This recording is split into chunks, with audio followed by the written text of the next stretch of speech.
and welcome to our first night of the beta test that I'm doing. And we're just going to jump right into it. Appreciate everybody showing up here and being available for this. I'm excited. With us is Baron G Rock, Shadow and Sun, Connell, Cigar DM, Kai. Howdy, folks. Ow!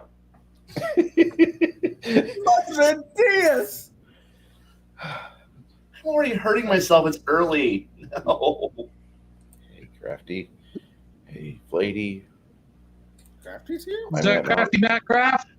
No, Crafting Gamer. No. Oh, okay. Gamer. Well, hey to you too. I wanted to say something special to Crafty Matt, but I'll hit him up on Discord. Crafting But hail Gamer. to everybody in the chat. The Crafting Gamer just had a birthday on Saturday, so. Oh, happy belated birthday there, big boy. We're not singing to you. Well, Shadow Knight. Nope, sorry. You don't want to hear me sing. All right, let's get Jack. He doesn't have to be I in only this. play a bard on television. There you go. In my car where no one can hear me. Oh, we can still hear you. Yeah, Oh. you should hear Jackie in the shower. It's quite hysterical.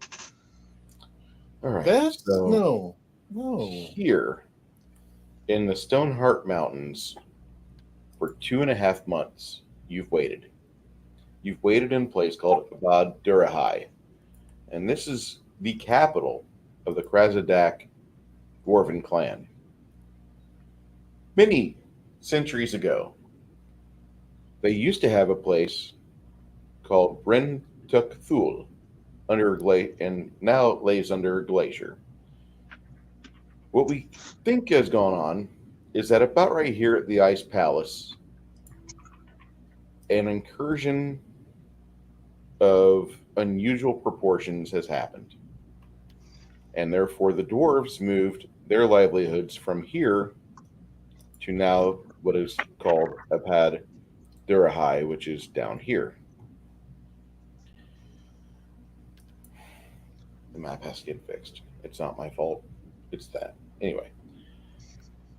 If you'll note, each one of these hexes is 50 miles. And you have traveled so far. Most of you live in a little town called Farim, excuse me. And this place is a small town, about maybe 7,000 people. And throughout the course of all of your lives, you've all known each other. When you were in your youth, you all shipped off to a place called Bard's Gate, a metropolis like none other, not too far to the east. You learned your various trades. You learned the various skills that you would use to become men of conviction, action, focus, and within your respected trades, feared and respected. Throughout time, throughout the decade, your lives have progressed fairly well. Till about last year, when various things led you back to your home at Farameen, this little town where you all came from. While you were there, you each received a message, an unusual message. It had a stamp of the Trade and Coasters Guild. The Trade and Coasters Guild is a logistics powerhouse that unites everybody within the world.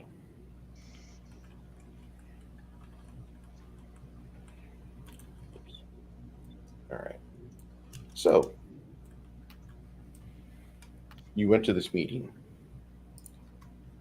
and then you recognized your friends that you'd grown up with, people you haven't seen in 5, 8, maybe the full 10 years. And once the guild liaison or courtesan, however you want to visualize this, entered, and she told you what the offer was, you were kind of challenged. It was a lot of money they were putting on the table. Up until this point, you'd lived a life pretty much from hand to mouth, working with mercenary bands or with small groups, people that could use your particular skill set. And there are many others out there that can do the things you do. Some of them much more deadly and much more experienced, and many, many others which do not have the breadth and width of the life that you've led. But what she was offering was something that few ever have the chance for.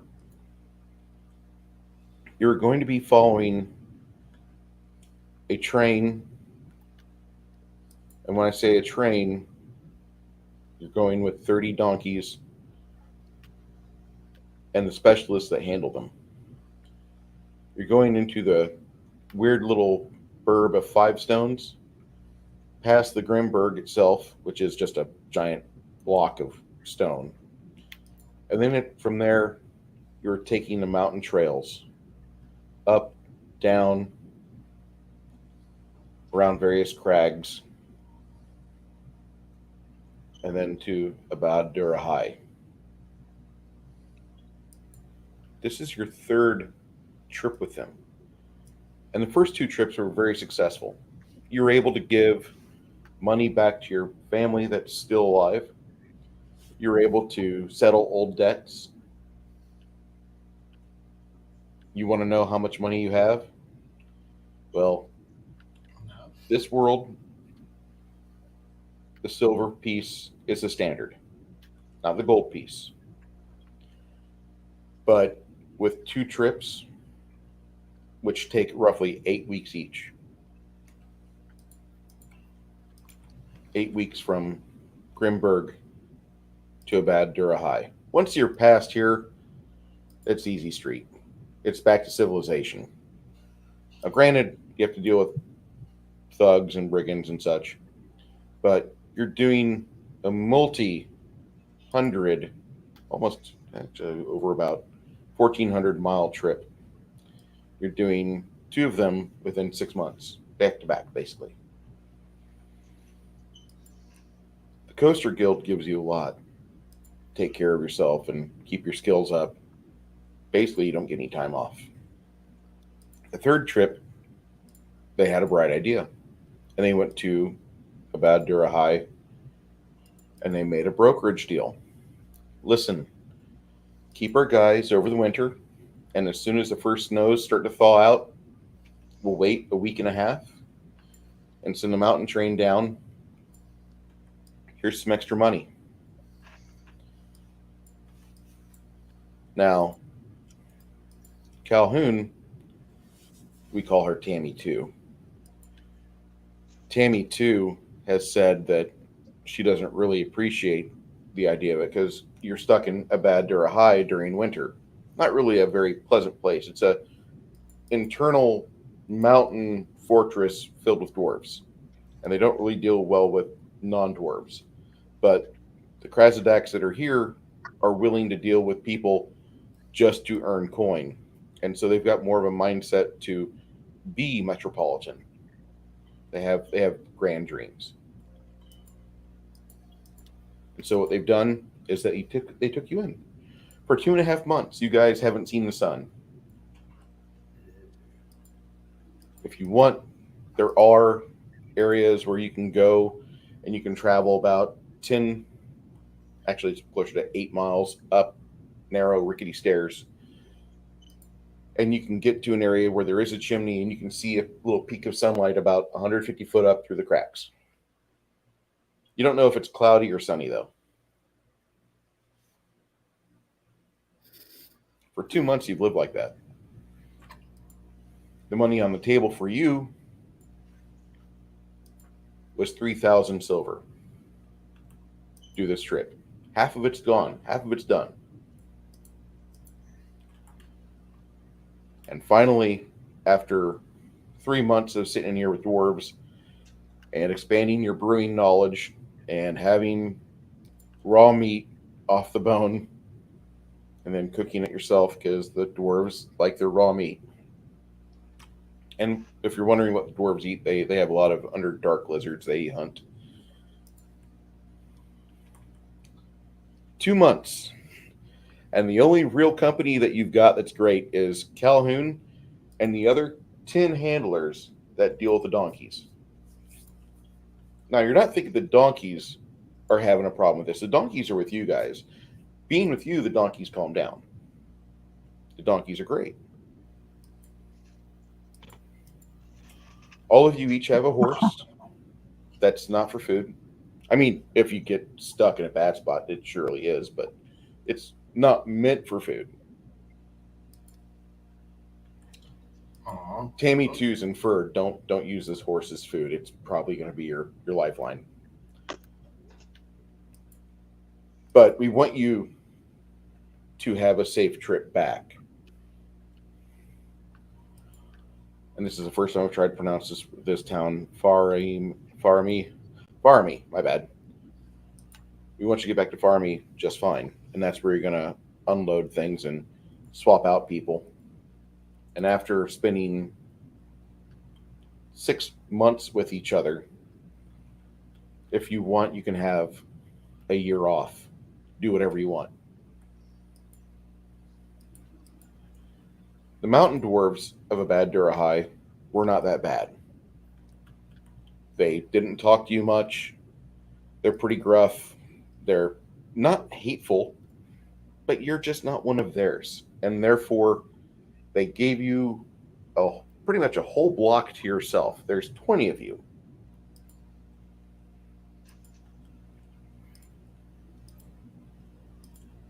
And they make sure that you're doing well. If you want to get out and grab food, or if you have to barter for things, that's great. Here, also, I might add, the smiths of Dura High. There's a reason why they call it Dura High Steel, because that's probably the peak of metallurgy that's practiced on the planet. So if you wish to buy a masterwork sword, it'd cost you about 360 silver, if that gives you an idea of what you're trafficking in. Their armor's great, but I have to give you a background, and I wanted to do that for you guys on camera so you have an idea of the weight that you have when you are going down this trail towards the Five Stones. It's not really a safe trail.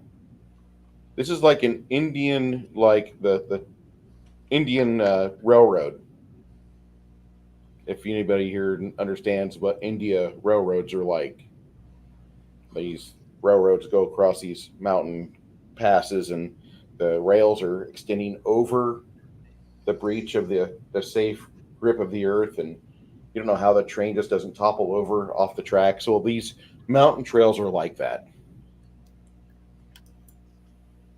The good thing is that the team that you're with, Tammy has really come into her own, and a lot of the other handlers are experts with these donkeys. They actually are kind of civil as well. They're fairly nice people. A lot of times during a day, they're playing cards with each other, or they're whittling away. They're discovering a new hobby. For 2 months, you had nothing to do but wait for winter to end. And that's where I'm going to stop monologuing. And as you're eating some axe beak eggs with a bit of this under lizard roast that you've managed to cook up. And by the way, you've just for you guys to understand, you have 3 7-gallon Dutch ovens that you can put on the fires. So food's not a real problem, okay? Especially while you're here and you have dwarves and you have fire and you have things that you can burn stuff with. So I'm just letting you know.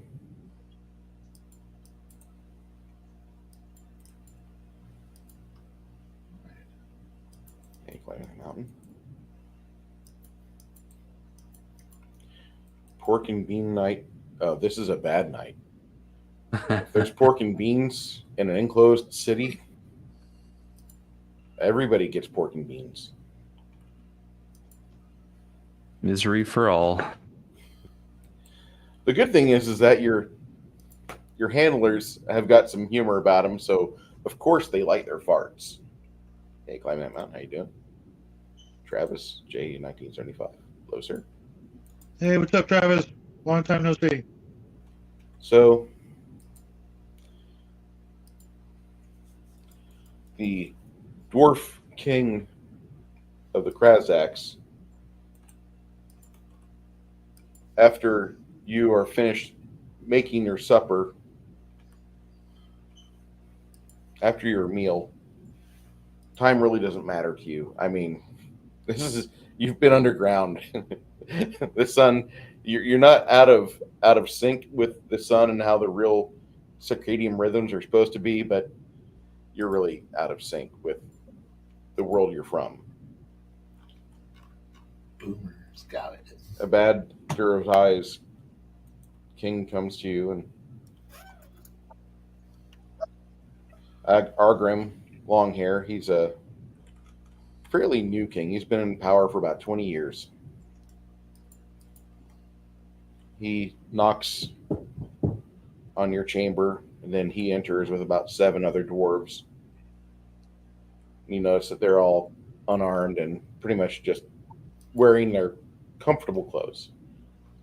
For dwarves, that's typically like an apron, some leggings, tunics, such like that. They don't look like they're doing official business. I didn't do it. It's like, hi, We're in our travel armor. we're going to be doing some weather tests in the next few days. Whenever we deem it to be proper, we feel that it might be getting to that time where you may want to start surveying the outer world as well and getting your eyes in shape to actually stare at the blinding snow. Sorry. But we want you to be able to make your money, and the reason why you're here is so you could be the first thing down the mountain along with the thawing snow, and that way we all could earn our keep. I figured it'd be a good way for us to remain on good terms, but it's just barely below freezing outside. That's a kind way of saying you want us gone. Not truly gone, but once you functional. Very well. I'm not trying to be rude about it, but I'm just letting you know that. Oh, I no. No rudeness anticipated or... no, I did not detect rudeness. I only am stating the fact that you are wanting to be about your business and would rather us not be here for that. Our business will continue, but No, of course. I mean, the agreement was we were wanting to make sure everything's going well. 2, I came here to physically make sure that all of you are healthy and not ill, not coming down with anything, something that wouldn't delay us. As we've done what we could to make sure we kept it hospital for you, and we understand that some of your sensitivities are not like our biology. I mean, the fact that they were able to do this, and this is a nice little experiment that the guild has offered us, and it meant a lot to us, financially and otherwise. This is one of the first great economic triumphs we've had in centuries, and we might probably be doing this again. This is your 3rd evolution with us, and we really appreciate the fact that every one of your team has been in good standing. Nobody has been out of line at all. So I just wanted to say, it's getting a little warmer outside. When at that Calhoun, she speaks up. She's like, I appreciate that, King. Sir Longhair, if you don't mind, we'll start getting everything loaded and ready in the next 24 hours. And I will go survey the weather myself. If you guys want to come with me, you can. But that would be the preferred way to go about it. And then once we get the affirmative, we're going to start this. Tammy looks at you. Good Jade, idea. what's your character name? Sifendrin. Safindrin. If you don't mind, would you come with? Why, sure, why not? I could do with a little bit of less stuffiness, as this dwelling provides.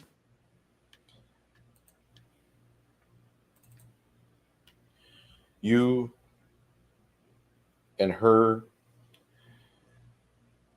as you navigate to go outside the chamber into the rest of the city of Abad-Durlai,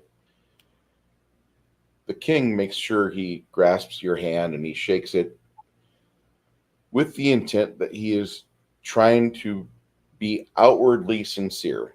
He's not. He wants to make sure he recognizes that there's a lot of bad previous instances where mountain dwarves have not been civil or charismatic enough. And just you in the back of your head, you remember that most mountain dwarf clans do not deal with anybody but dwarves. In fact, they pretty much hate dealing with hill dwarves. They hate dealing with regular quote unquote dwarves. They would rather just deal with their cousins and their tribes from similar locales like this. Well, good day to you, and we will be getting out of your hair, but continuing our business. I have the documents with me. Excellent. According to your estimate, this is the 15th of Fairmond, or March. That's the name of the month. Fairmond is the third month. So you're about on time as far as the almanacs are concerned.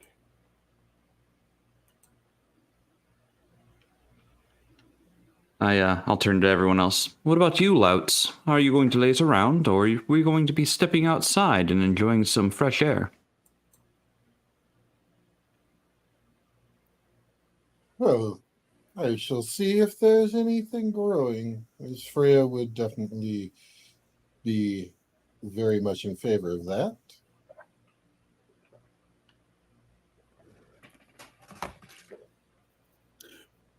You want me to go outside where danger is, when I could just sit here and keep working on my spells? Where there's danger out there, I got a warm fire, I can cook my own food, and you want me to go out there? I mean, you're going to have to go out there eventually. But if you wish to be a bookworm for the day, then by all means, stay here and enjoy your warmth while it lasts. Just the door shuts in your face. I take it the wizard is not coming with us. Tammy doesn't say anything. She nods. Let me grab my bag. I'm coming.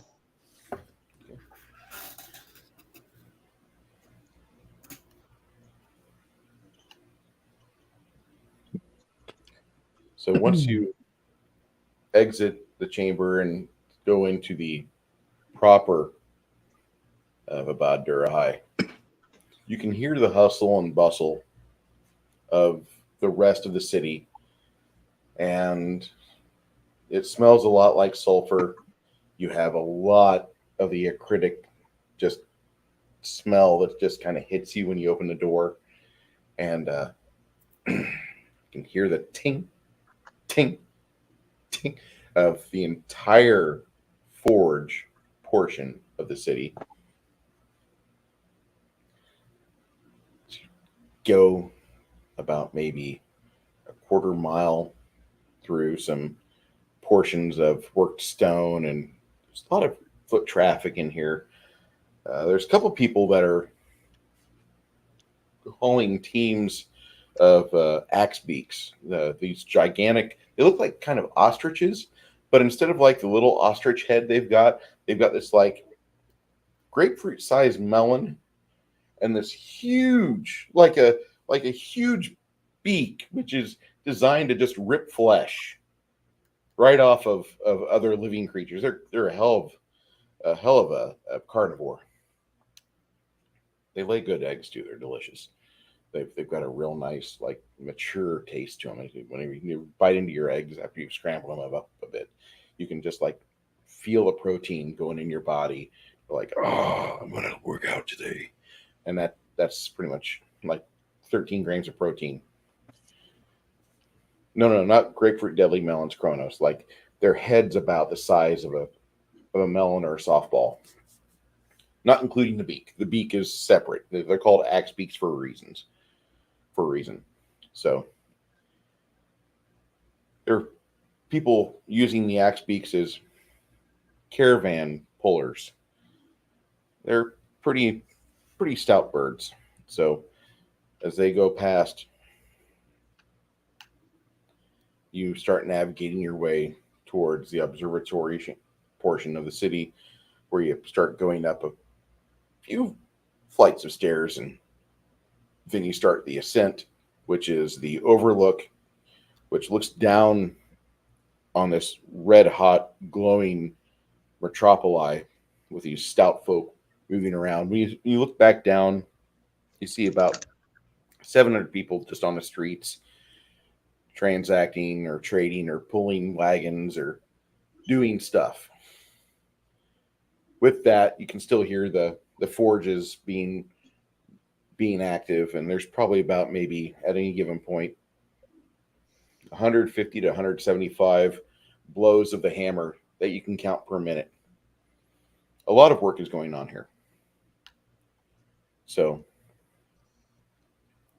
you make your way from the ascent into the ledges, and that's about a 1/8 mile trip up limestone stairs, which have been worked.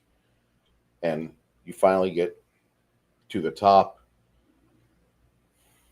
Tammy gets a hand up, and you can see through the crack that indeed there's some sunlight streaming in, and it doesn't feel as cold as what it did during Yule. The month of Yule was bitterly cold. A few times you went out to the overlook like here, this is just refreshing compared to what it was then, because it was like negative 20 degrees, and you're just feeling the wind whip through the cracks and crevices and hit you in the face. And this smells fairly decent. In fact, for the first time in many months, you're breathing in fresh, purified air. And I say purified because just the act of it filtering through the various channels to get towards this portion of the city, compared to the regular city smells and the city air, that's kind of grungy. Granted, Kai would be having a blast over there because he would be enjoying the orange warm glow. It's about maybe 65 to 70 degrees. You do have a little bit of humidity because when you're within about a 1/2 mile of the forges, and there's 16 forges that are active here. When you have those 16 forges up and humming, it's actually about 70, 75 degrees inside the city cavern. So it's really pleasant, except for the smell. What are you guys thinking? Daylight, freedom, almost out of chance to get out of here. I'm okay with this. Is Kai saying, I want to get out of here? I want to get out of here. I want to go. Come on. You and me both, brother. I don't mind. I don't mind living, in an ironworks factory, but Hey, Janet. man, here we are in underground Cleveland. Yeah, it's been one too many months without a woman. Just saying. I understand. There is a guild here in the Dwarven City. If you don't mind a short bearded girlfriend. Yeah, that's never, ever going to happen. I don't care what desert island It only costs 7 silver to relieve your shame. Man, all the money that That would just be all the money piling that more the shame household paid. upon more shame upon more shame. Thank you, no. Have you ever been to France? It's not much different there. Italy. Way off on France. Okay, so now for the moment that you're here standing on this narrow platform between these probably about 270 degrees of just compressed limestone, and you can see the glow from outside. It's probably about 10 or 11 o'clock in the morning, and you can see the sunlight trying to filter in, but there's no way it's going to do that. There's too many twists and turns in the cracks, and you won't be able to get a clear view of the sky. All right. So a fantastic place. I'm glad we've been here. Tammy, she I'm going to borrow from a previous campaign. Yeah. No.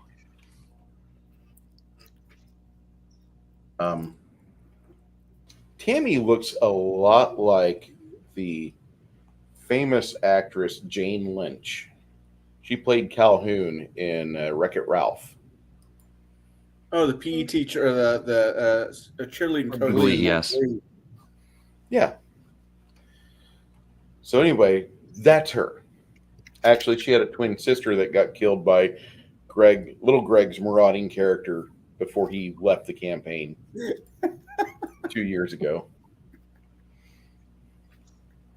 He got tired of the retards, the donkey handlers. So, Well, you know what hell will be like. Wall to wall. Shall we Monkeys? wander outside and see what the weather has become? I thought we Like, were outside. Tammy nods and she says, "We could probably talk to the guards at the merchant gate and see if they'll let us slip through, and we could do that." Slitted glasses would be fantastic. Well, right? it's a good thing we have a merchant with us. As I, thumb towards Baron. Let's see, what was your character's name again? Gorm. Gorm. Yeah. Gorm. It's a good thing we have a merchant with us. We might be able to get outside the gate without having to sneak around. Okay. Well, they're damn near giving us the bum's rush. You'd think they would be happy to let us vacate the premises. Yeah. I mean, I can stay another month. No. No, that's what I would tell them. I assure them, I assure you, I should say, that they want us gone as much as we want to get out of here. This was a nice experiment, but you can think of better ways to spend the winter. Oh, yeah. I don't know. I probably would have I can made think of several 3,000 coin. different ways. I would like to. I didn't volunteer for this service. No, thank you. I went out. I went done with this. I mean, I at least thought it was fine because I was able to collect a bunch of dwarven stories to take back to other places. And some Yeah, of so you- did we, but I'm sure no one wants to hear them. Ding, ding. That's what you get for going down to the strippers guild. Mm. So Hardly compares to the Strippers Guild back home. Man. Sure is. I don't know about you, but when a woman strips, I expect to actually be able to see flesh, skin. not fur. Yeah, but they don't have to kneel. At least they don't have to kneel there. They gotta earn the silver one way or the Have other. a What do I point. care if they kneel or not? The experiments of such great. No.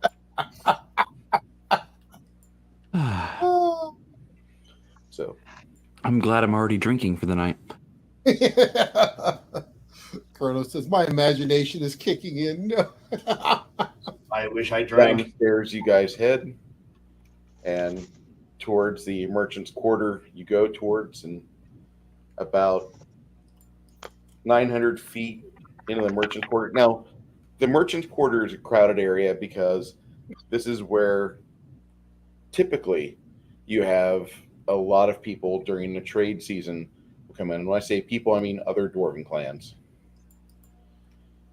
They come in and they will occupy the various hotels and such. And there's a lot of the dwarven hotel for you and me is like a ghetto. But for these dwarves, they just require 4 walls, 6-foot high ceilings.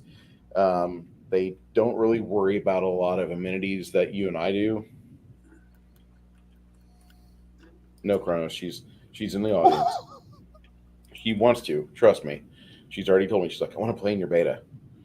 The first time I run beta is going to be for this group here. Start after that. The people in this area don't really require a lot of things of finery, like what you would find at a nice Shreveport casino or Needles casino, or even like a 3-star casino in Las Vegas. Their idea of a hotel is you have a desk and a lady that she's chomping on something with tobacco in the leaves, and then she takes your silver coin and she gives you a couple keys, and you go and you have a bed somewhere. When you get to the bed's got a sheet on it, maybe, that's infested with fleas from the last person. And if you're a cleric, you cast a purify spell or a cleansing spell to rid that area of the vermin. If not, you just learn to live with them, let them inhabit you. And then when you want to take a bath, about a month from now, you'll find a place, or maybe you'll get waterlogged because in your travels, you might have to be submerged. You have your bath then. But dwarven hotels do not have the same amenities. So literally the guild stepped in for you and said, we will be more than happy to negotiate a spot for you to where you can have your own home, and they won't interfere or invade your space.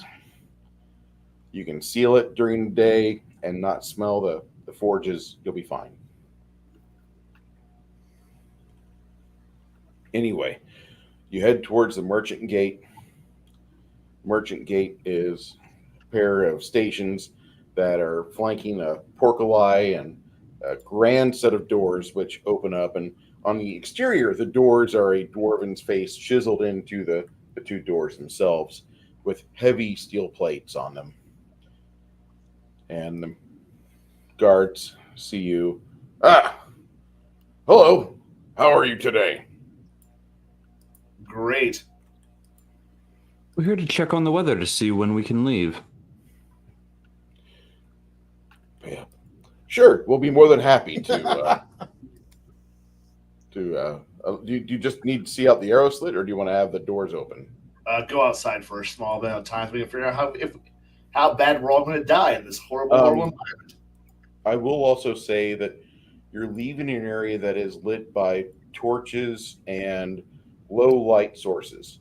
And going into the Merchant Gate area, you do see arrow slits, and in the towers they have a lot of sunlight coming in from the outside.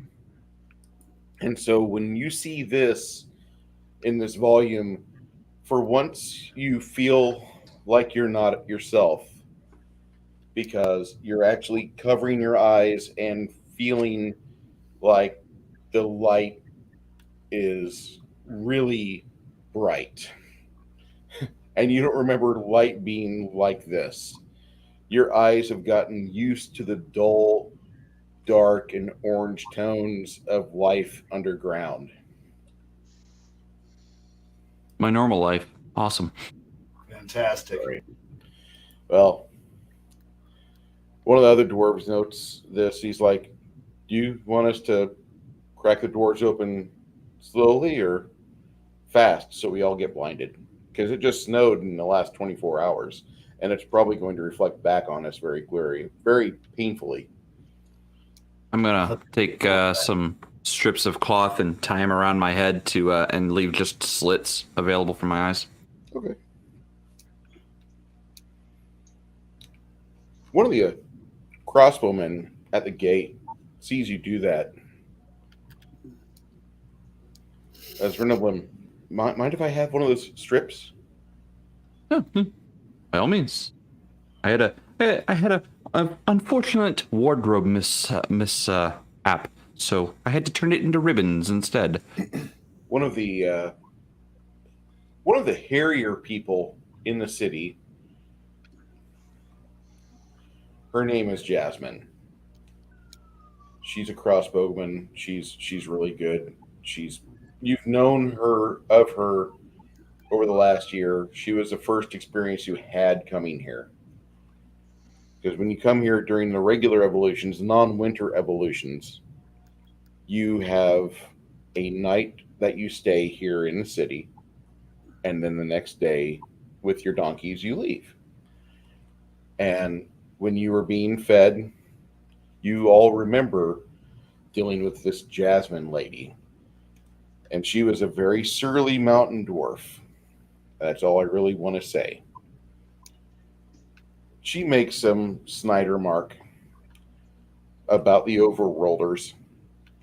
And the polite one who asked for the strip of cloth is busy tying it around his face, and they get ready to open the doors. Jasmine is not per day. She might have like a cute feature or two, but she never washes her beard. And she has this long, stringy, unkempt, massive hair that not even J.K. Rowling could describe the nest of bugs that inhabits her body. Her beard is a culture unto itself. Okay. So you are watching the doors open, and a blast of cold Stoneheart Mountain Vale wind just completely hits you, and everybody that's here just sees their goosebumps come to the fore on their forearm. Just you see all your little hairs stand straight up, trying to grasp any bit of warmth escaping from your body and grab it and pull it back to you. This is very, very cold. Risk. The dwarves don't really seem fazed by it. Of course, they're here all the time, getting that wind blowing through their arrow slits. It sounds really dirty when I say arrow slits, so I'm not trying to be dirty, but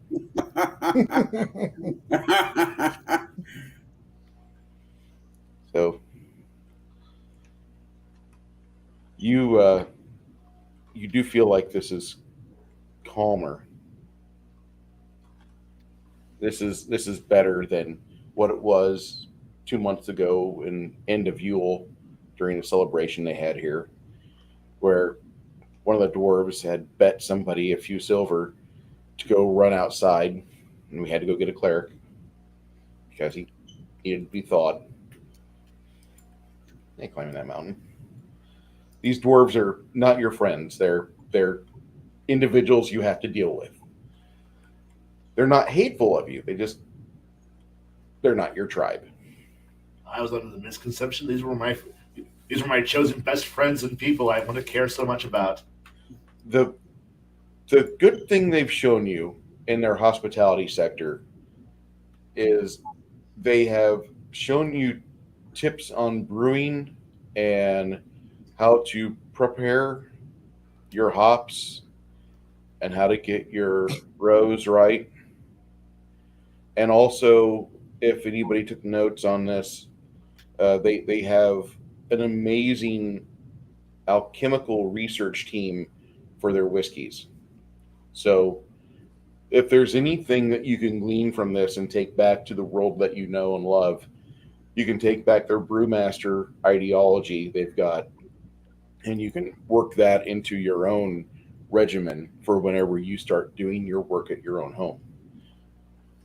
Yes, Janet, we're perverts. We're definitely No, perverts. no. I'm a provert. I've been at this for a while. You didn't even say it right. I'm a provert. I'm a professional at what I do. Thank you. If you're gonna steal my lines, steal them correctly. No.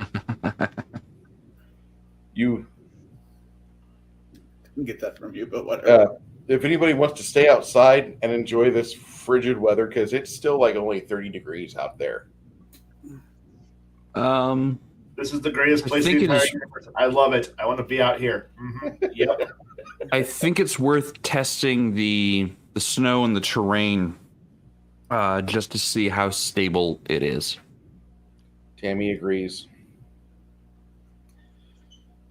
Tammy looks like a mid-50s version of Aaron Gray, just not with like all the hotness of the Wilma Deering outfits, but kind of like a woman that you know is cute and attractive when she's not in like 40 pounds of cold weather gear, bundled up, ready to hit that slope in Antarctica at the research station.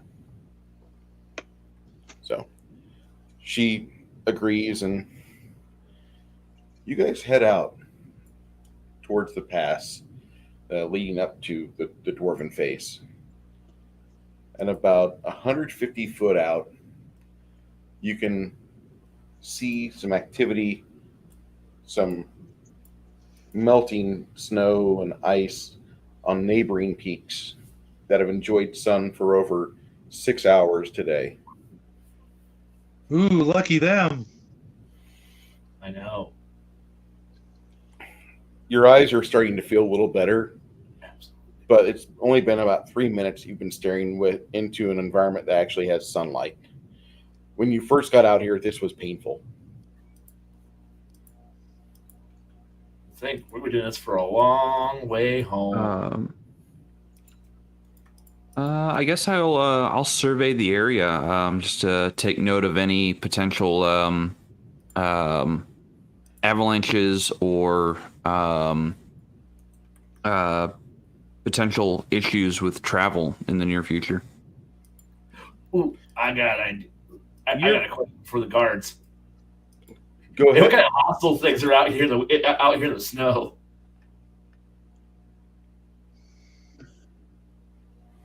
The snow out here isn't that bad. It's just the No, fact that The snow's not bad, but it's you all carrying crossbows. Why? the dwarves carry crossbows because that's their ancestral weapon. No. Why are you all armed if out here in the misery and the cold where everything's terrible and wants to eat us? Why do you carry weapons when everything's safe? You should be hiding in a goddamn hole. It's not safe here. Okay. Not too far over there, there's a reported icy palace full of devils.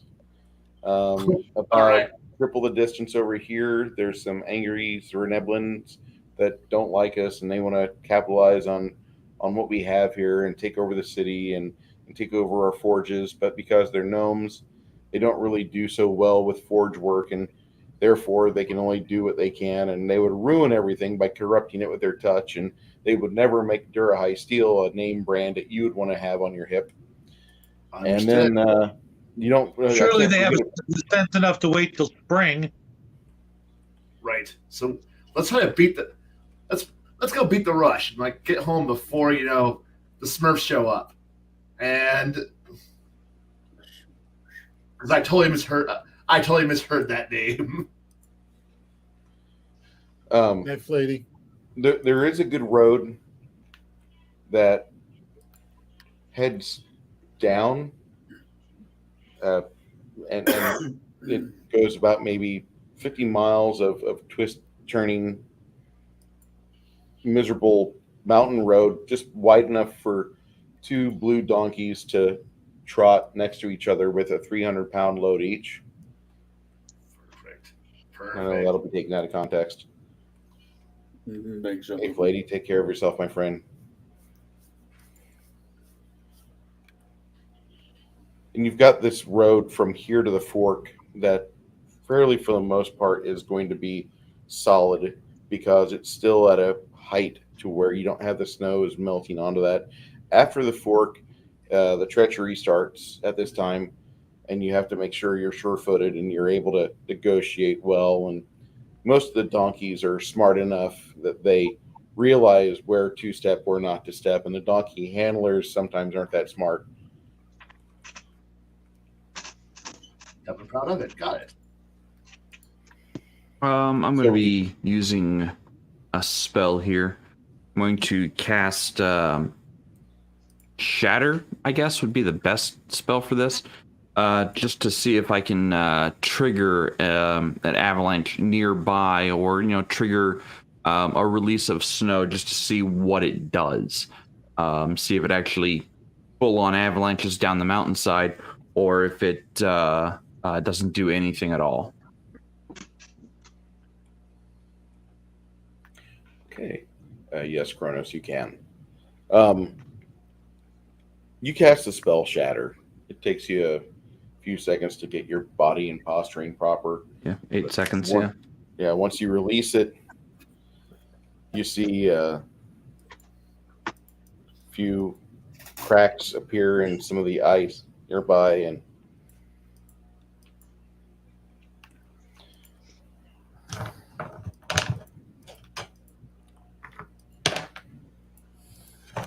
sure enough, about 4 seconds goes by, and then you see a large, like 30-pound piece of ice break off and start to slide down on top of other packed ice and snow that just has freshly fallen. And then you see like a 20-foot spread of this precipitous shell that fell and hardened for a moment until you cast your spell upon it. And now it's sliding down the mountain.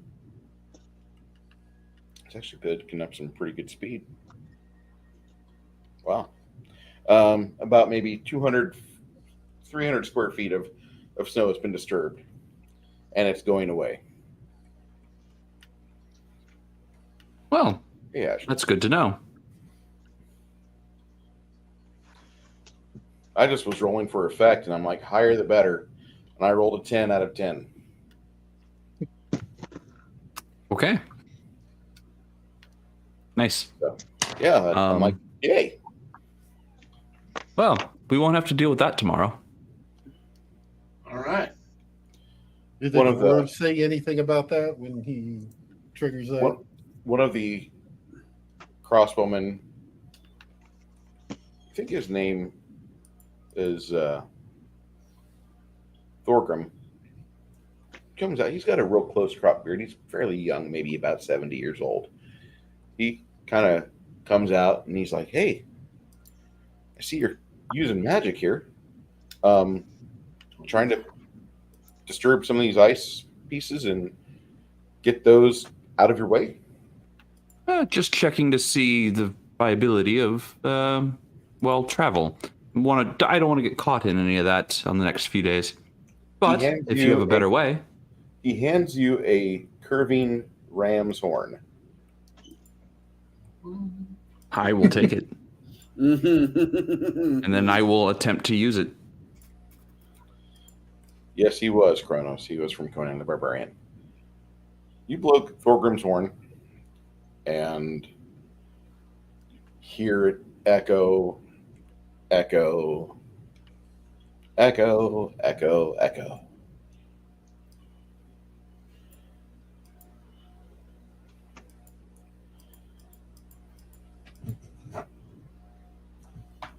I don't know if he was a snake finger or not, Kronos. I'm not certain. You guys want to make a perception check that are outside? Go ahead. Let me bring up a dice roller real quick. 31.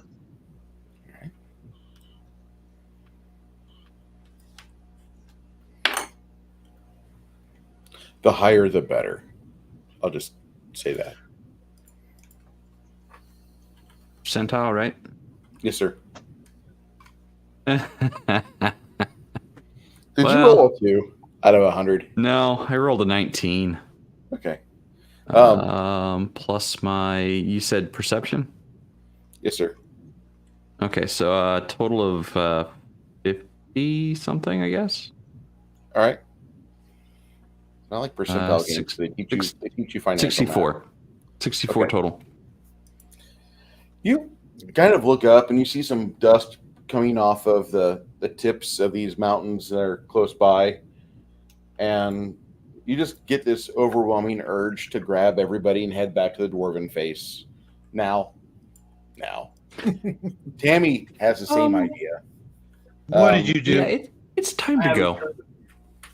My dice seem to be thinking I'm playing Dark Heresy, so no. I rolled an 84. You rolled an 84? Okay. You start seeing like problems above and motion everybody to come with you as you flee first, and everybody else gets, time to go.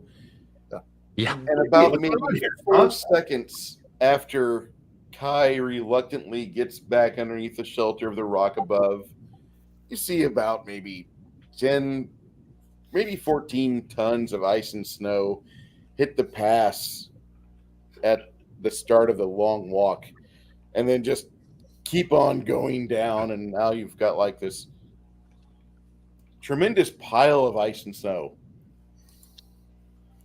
So we're going to be safe for a few more weeks. A few more days. Lovely. No shovel. Get the fuck. I mean, I'm sure if we roused the wizard, we might be able to get him to fireball the landscape to, carve us a path. At the very least, Scorching Ray. He actually does have the Flaming Sphere on scroll. Just use that as a... I can concentrate on it for 5 hours at a time, and after that, I need a beer and a nap. And some orange slices. So That would be a way to do it. Nice bobsled track. Most spells here are minutes per level and duration. I mean, that'd make one hell of a bobsled track. Yeah. Just saying. Orange slices. Do you think we could get the I donkeys passed the strapped horn in? back to Thorgrim. I don't know what happened. It wasn't my fault. Thorgrim just kind of laughs. He's like, "It's something we do with everybody in the There's the wintertime. musician. It's normal." He claps you on the back. Whenever he claps you on the back, he has to reach up real high, because you're tall compared to him. You want a boost? He looks like he looks like one of those people from the Central American countries trying to pass off as American, but he's like, shoulder height or lower. I don't know. He's from Peru. Yeah. Not to be racist, but yeah, Peru are not exactly the most tallest people in the There's world. 2 stocks in Italian bloodlines. You have the ones like me that are 5'7" and below. Then you have the others that are like 6 foot and above. Yep. The reason for that is that you have a nation that it made its bones off of having a lot of indentured servants. And sometimes those indentured servants had to be pretty, or at least be of physical specimens that you couldn't find elsewhere. Okay. So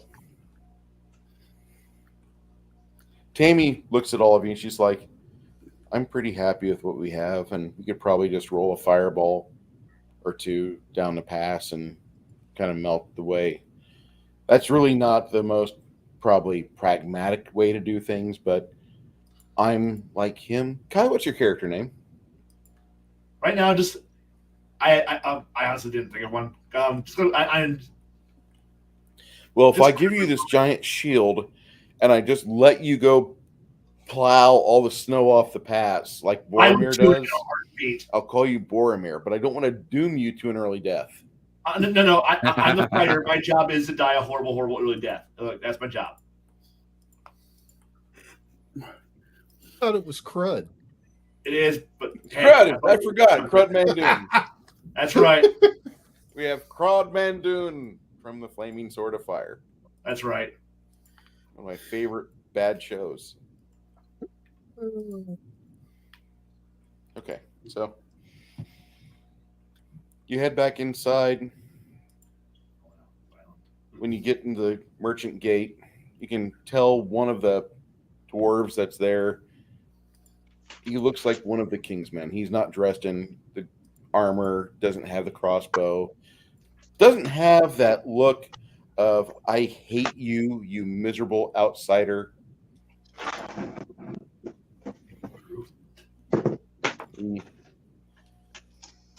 He fidgets with his fingers. How did it look outside? Bright, cheerful. Cold. Bad, good. I'll say this is probably a better name for Kai. Yeah. Oh no. Crab and good works just fine. I like that one. I am crabby. That works just fine.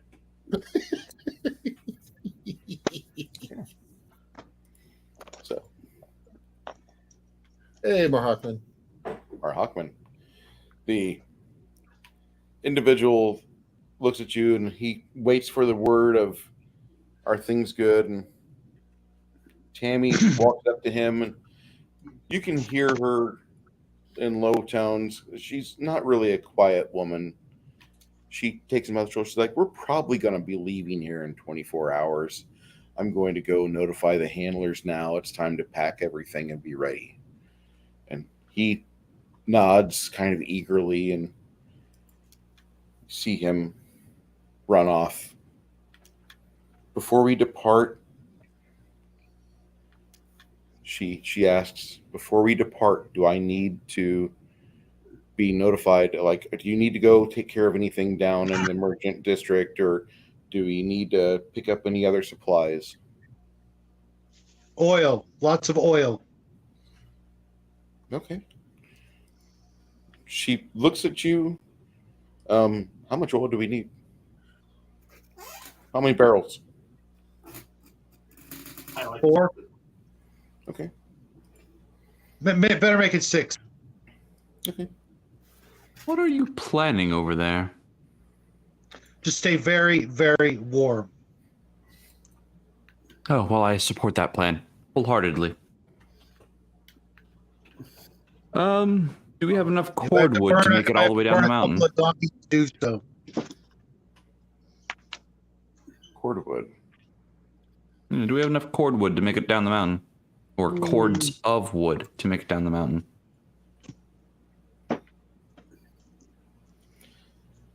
You probably don't. How about coal? We'll have to... Coal would work as well. We have the amazing ability to pick coal up at a very cheap rate here.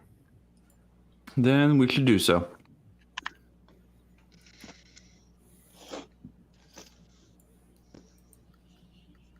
We have cold weather gear. We have food and provisions, I take it. You need to get moving. Anything else we might be needing?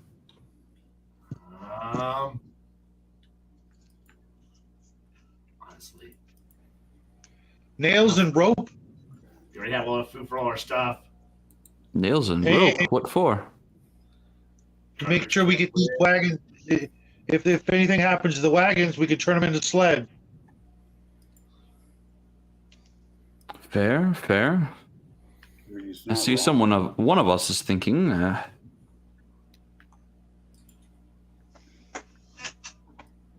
In the cold weather gear, do we have snowshoes enough for everyone? Yes, Okay. that's something you've had in possession for the past 8 months. Just double check them and make sure they're all still in good repair. Make sure that no frays or anything else like that, because that could be catastrophic if they were to fail. Arrows. Can someone add arrows to that list? You have plenty of arrows. You want sheaf or you Very want well flight? then. Beg your pardon? You've got 3 quivers of sheaf, and you have 3 quivers of flight. Each sheaf or each quiver holds 20 arrows. So That 60 ought to cut arrows it. total. No, 100. You said 3 of each, so Yeah. 120 arrows.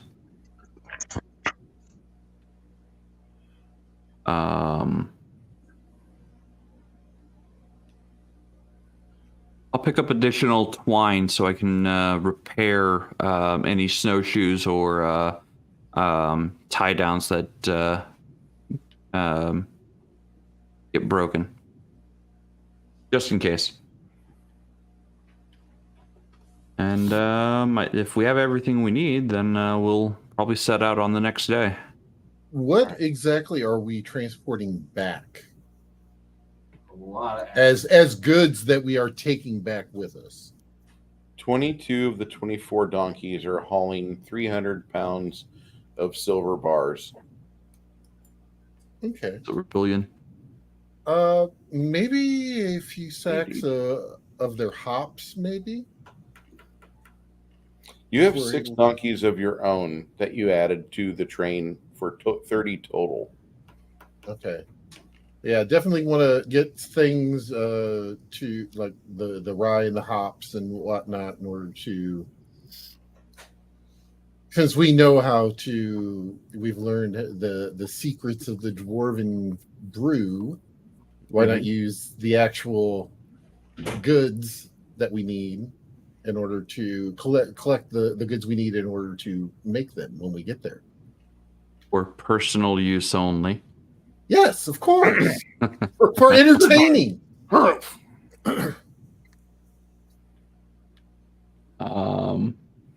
Yeah, pick up I guess the raw ingredients for brewing. And some then, some of the finished, so we can compare the tastes and etc.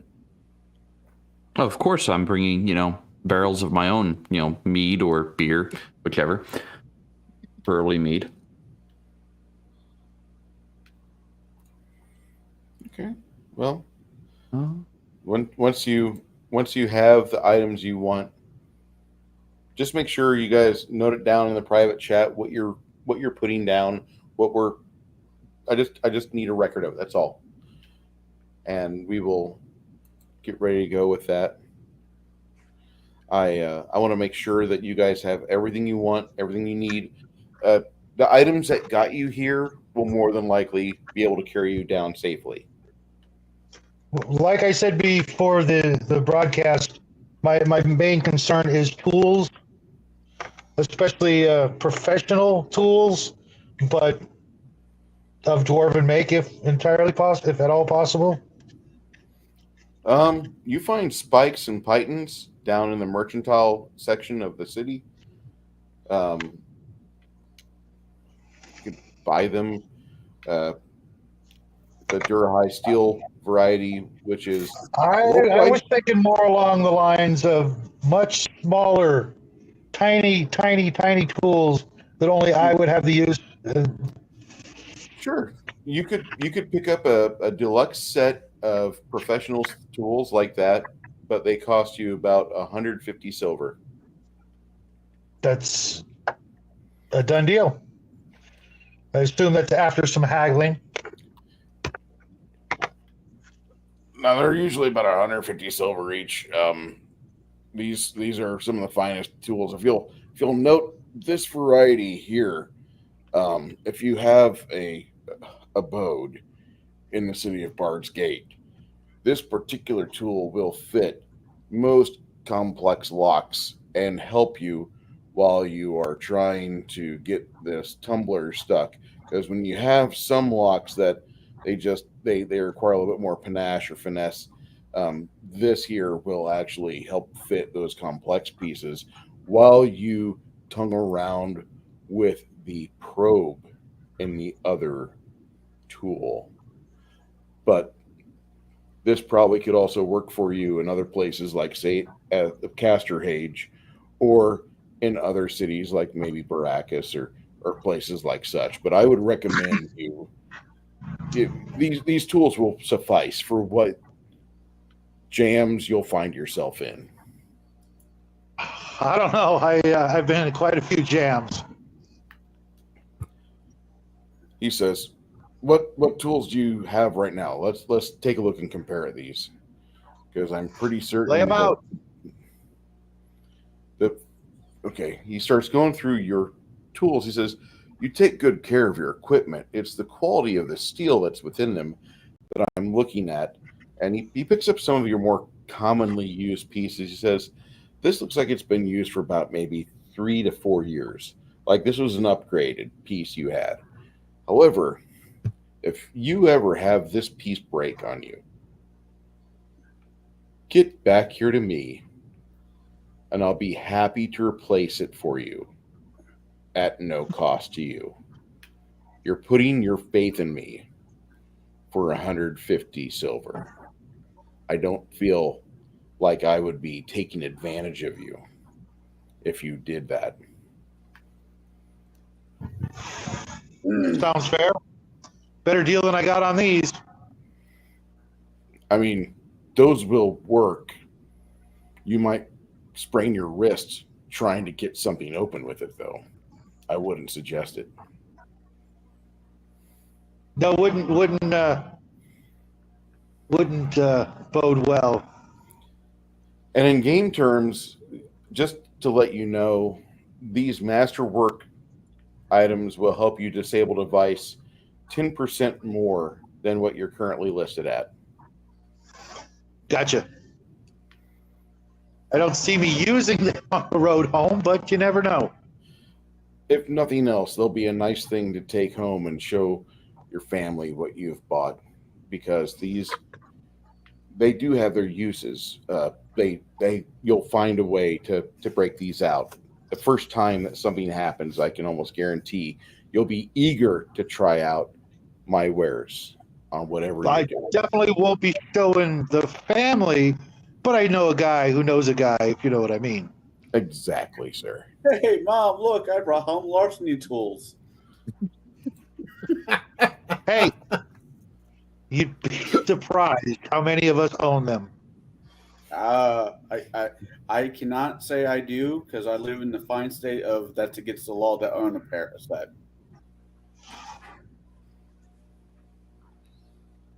Only if you get caught. How Aladdin of you.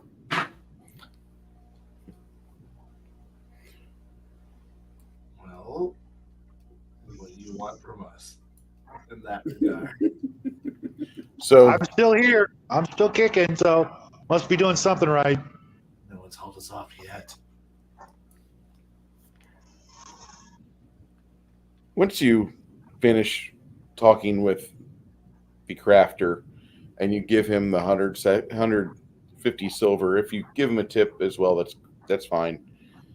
He happily shakes your hand and you leave his shop, and that's about the same time where the bellows are going through their final changing, and so the smoke and acrid smell of everything just kind of fills the air for a moment. I need you to make a fortitude save. I'm not going to miss that one bit. I need you to make a fortitude save as you're coming out, not quite close to the forges, but you're close enough to where I'm going over the Staley Viaduct in Decatur, Illinois. Roll your fortitude save.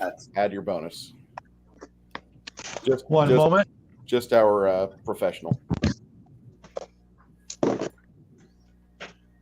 85. You managed to pretty much shut your entire need to inhale off, and you take a brisk walk, and you manage to get about 800 feet away and down a flight of stairs into your quarter where you're at. And as you pass by one of the ponds, you hear something going on elsewhere in the city, and you manage to start enjoying breath again. And with that, I'm going to say for right now, let's take a 3-minute bio break. So if you guys need smokes, go ahead. We'll be right back. Where do you think I just was? I think the GameMaster might need to take a bio break. So I do want to take a moment to thank everyone in the chat for hanging out and for being so active. You beat me to it there, Haas. Now, I like the concept that he's got going on for these classes. I really do, and I can't wait for the rest of the game. I have no problem saying this while we're live. I'm still trying to figure out what kind of wizard I want to be. So I'm going to have questions. Right. Yeah, when he posted the images of these classes, of these pre-builds that he built for us, I was a little confused at first because I didn't know where all the numbers come from, all the percentages, and how they all tie into other things, as well as other bonuses that I couldn't account for when I was translating it digitally. Fair enough. But I'm sure, once we see a full write-up of the rules and where all these numbers come from, it'll kind of click over and make sense for me. Oh, yeah. No, I completely. Yeah, I get where you're coming from. This is the first time I've done a percentage. No, that's not true. I've done the tabletop. I guess tabletop would be the best way to put it. Of World of Darkness, where I use D10s. Oh yeah, Dark Heresy or what's the other one? Rogue Trader. Yeah, climbing a mountain. Says it's a Slytherin there, Connell. Do I look like I'm more of a? I like to think of myself as a Raven. You're a Hufflepuff. I did not. I am not. You totally Hufflepuffed that. You Connell, Hufflepuffed and blew everything down. Connell, you should be the brewing wizard, a master of every beer stamp. If you're looking for the extra thing, come and try McCoy's Brew. Then have a little musical jingle that goes with it. So I don't think we actually did any introductions of our characters this evening for the audience out there. I am playing Sifandrin, a traveling troubadour or bard. Connell, who are you playing this evening? I am a most nervous wizard. My name is McCoy. I come from a long family of strong McCoys, but I was just a tad bit nervous on exams. So my father sent me best to learn the art of the arcane. What about you, Shadow? Who are you playing this evening? Jericho Hadfield. Just kidding. Just Jericho. You should. That'd be amazing. Known in other circles as Jericho the Knife. Okay. Baron, who are you portraying this tonight? Gorm Falconclaw. I am a cleric of Freya. Also a trader. Wandering merchant. Okay. Who did you betray? Merchant, okay. Everybody. Between you two, you guys are the reason why I always have mage armor on. Kai, are you still around? Safe and sorry. Just got back. So who are you playing, Kai? What kind of class and person are you? Honestly, the worst cavalryman in history. For I'm either really awesome or I'm not. I'm either on a horse and awesome, but my armor says no, I'm not, or I'm on foot. At which point, why do I have a horse? What's your flat-footed score? Or whatever armor I'm wearing. and wishing I had something a lot lighter to run around in and actually, be a cavalryman. Gross. Damn it. What the hat? You don't want to be that slimy bastard from the 90s, no, the 80s D&D cartoon that was a Cavalier. Eric the Cavalier? Yeah. What's wrong I with don't know. that? There was just something about him I always wanted to punch in the face. I don't know. His voice, his attitude, his stature, his design, That- how he acted while he is in the show. Yeah, the world's worst character. So I'm either the most awesome foot soldier or a mediocre horseman. I want to be a good horseman. I'm wearing the And wrong armor. remember, Chet, Kelly can be a girl's name too. Oh man, you always go back to Clerks too, don't you? It's a good base. You start yourself off with a good base, and you move on to, actually, Clerks is probably the best, but Clerks 2 is really good. I'm more a fan of Dogma. Yes. Oh my I'm giving you yes. a virtual high five there, Shadow. Oh, Yes. we need to review that. We need to. Oh, that's what movie we're going to do for the. Ooh. What type of flat-footed armor do you have there, Kai? What's your I flat-footed don't know. All I what's have stated here on my character sheet is no equipment. Upper right-hand corner. Upper right-hand corner. Upper right-hand corner, Kai. Upper You're right-hand touching corner. flat foot underneath active defense. It says touch flat armor armor damage. I Okay, don't see it. you have your armor defense, which is your AC. Right? Flat-footed is what I want to know. What's the number value by that? 80? 80? Yeah. 80 for flat-footed. You are wearing half plate. Okay, so I have really awesome foot soldier armor. And I thought I designed him with breastplate myself, but that's just me. Well, the thing is that he thinks it's a horse. It's actually a donkey. and then this ride skill that supposedly I have, but I don't. And you said your name was Don what? Don Quixote. Yeah. Excuse me. I'm gonna go back outside and go die in an avalanche now. Excuse me. No, you want to go charge your giant. That's how you want to go. I know a really fast way off the mountain. A really fast way off the mountain. Keep talking, and you're gonna find it. Don, He's gonna put skis on his donkey and Yeah. Sure am. wait. Does that make Right Jay's there, right character there. Don Quixote's faithful psychic? Ponto? Yeah. I'm thinking so. Certainly not me.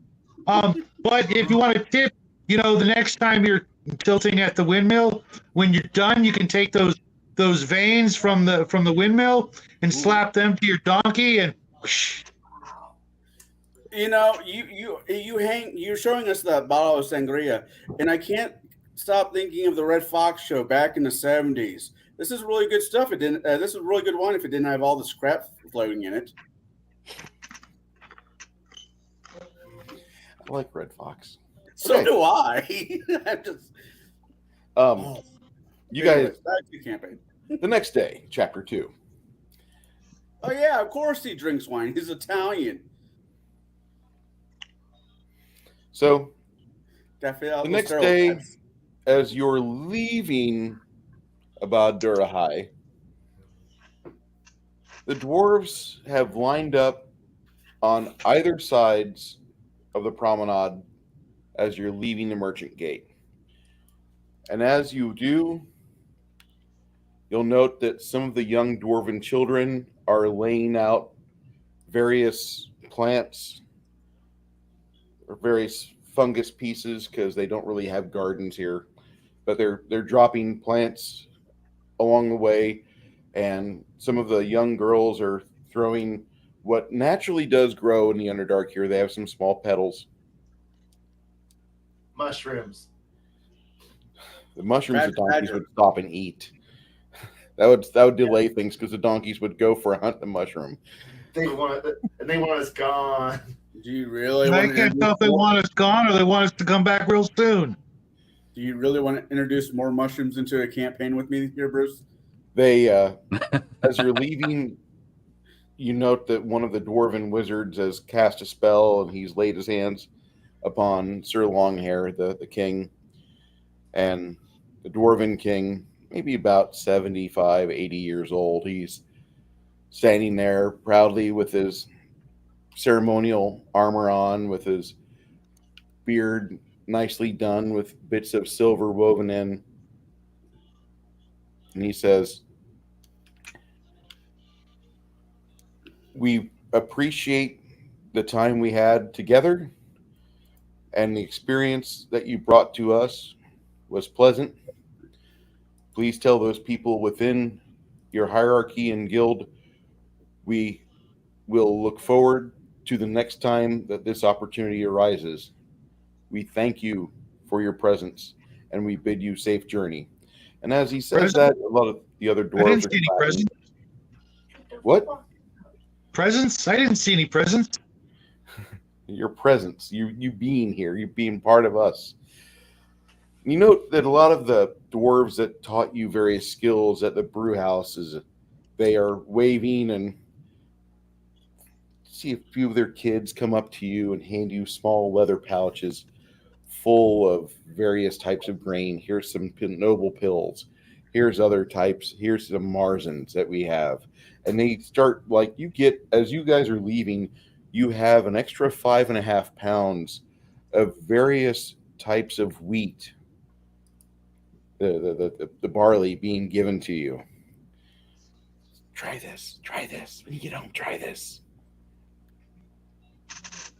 And so the exit from the city is pleasant.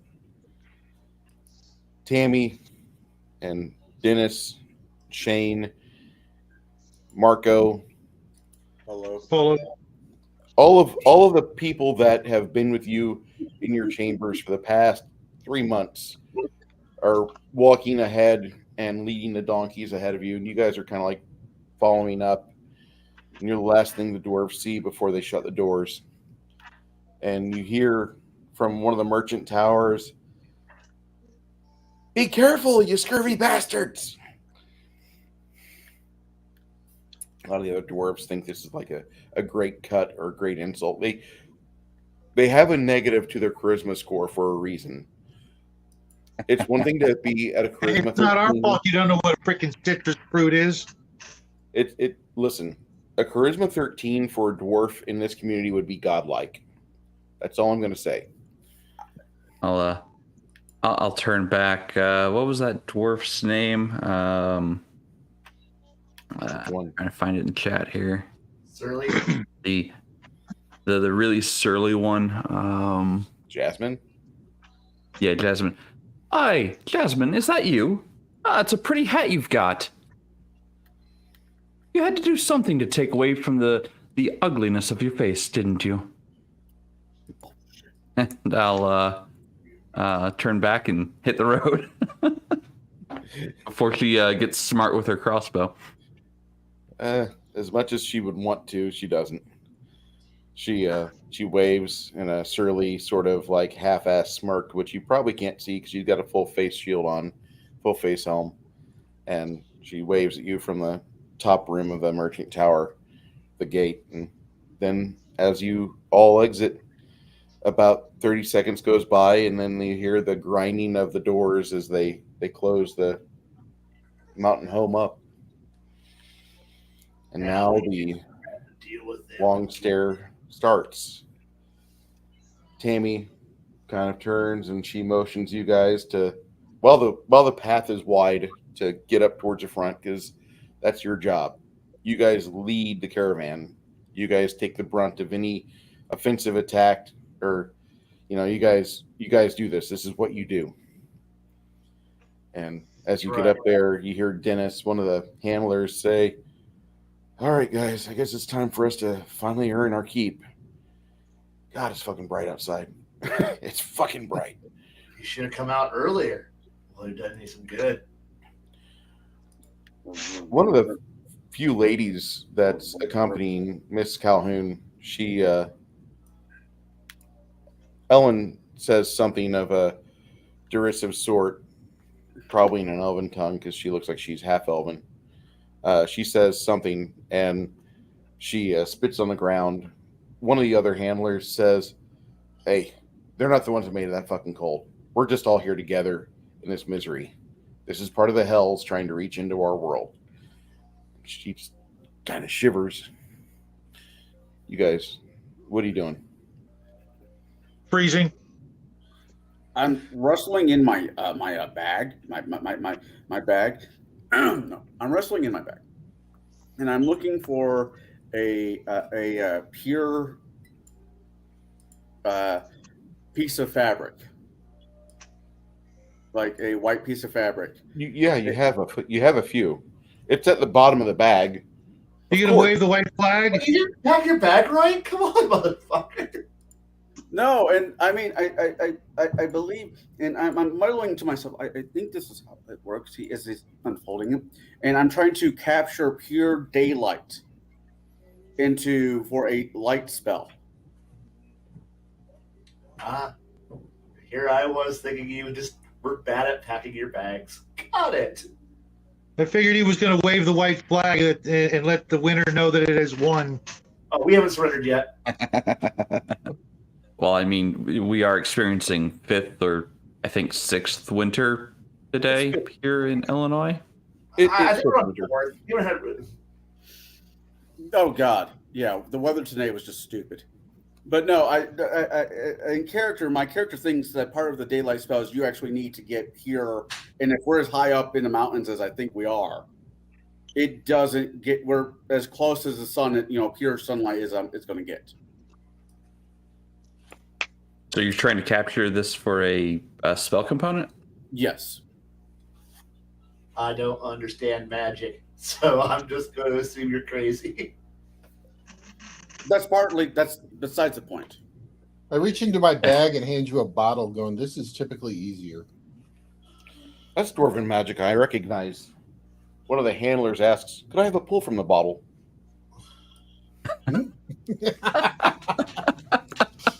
He looks utterly confused.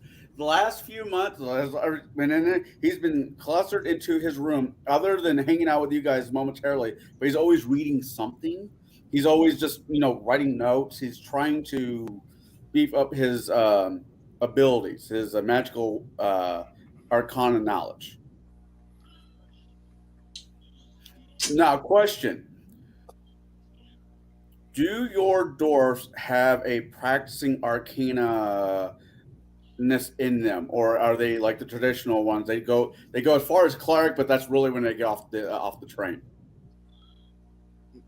Dwarves, the way that the character points are set up, you get 20 character points at the start. Okay? If you wish to play a dwarven wizard,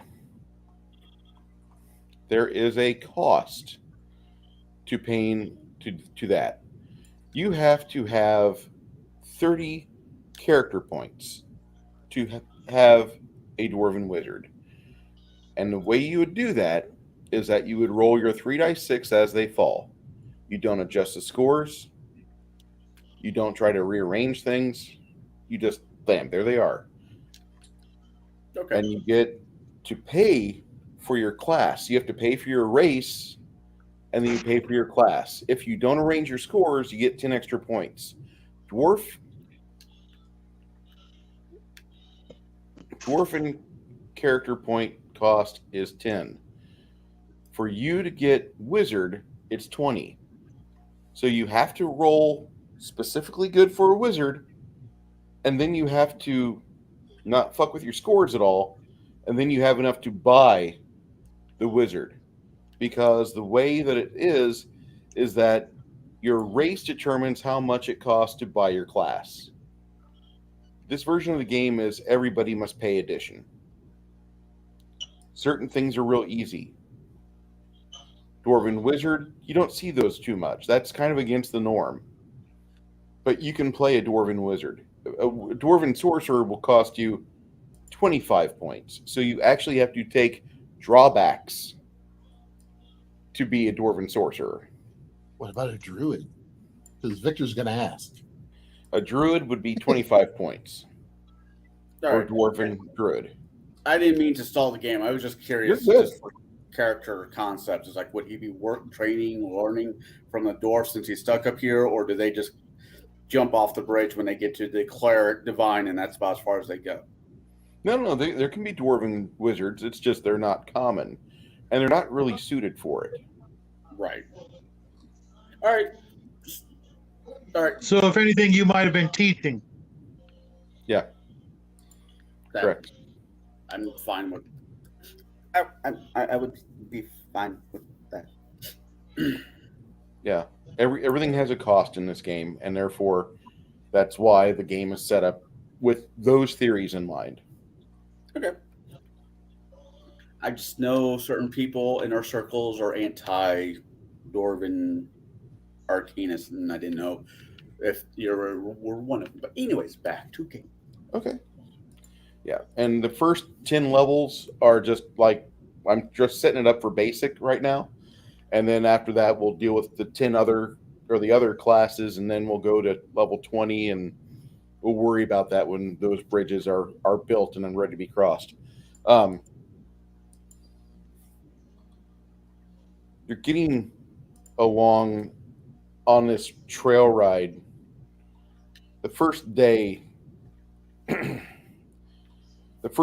on these trips is one of the 2 days you remember, typically, unless something happens. The first day and the last day. But everything else in between those 2 days is kind of like this long stretch of time, which really just falls by the wayside in memory, and you don't have good recall of it later. The first day, though, getting to see the sunlight for the first time in 3 months, getting to breathe air that's not tainted by forges and sulfur and tons of coal, beautiful, wonderful. As you guys leave the gate area, it quickly goes from like a 12-foot wide patch of dwarven road to about a 5-foot wide path.